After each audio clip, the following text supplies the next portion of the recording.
you're getting fat and you're dying from being so fat.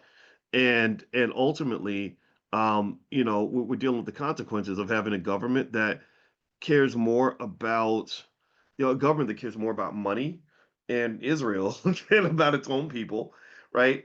And it's on its way to bankruptcy. So how can you say America is successful? Nobody, you won't really understand it until you know what it's like to know that your father goes to work every day and he might die that day, right? That's the fear my mother lived with for 25 years. Is that when he gets out into he has to every day get in the car and drive to the worst parts of the city where the most horrible crimes are happening, where there are people that wanted to make sure that he did not come home to his family that night. They did not give a damn that he had children. They didn't care that he had a spouse that depended on him.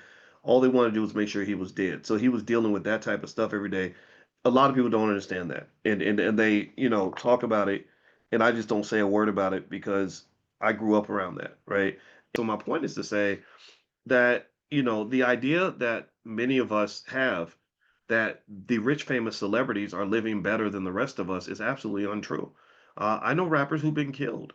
There are artists out here that literally have PTSD because everyone knows them, and they're deeply embedded in a in a culture that is so toxic and so destructive, and everywhere there's drugs and liquor and death, and it's like being the king of hell, and that to me, or being the leader in a war. You're the kind of the general, but you're in the middle of a war, right?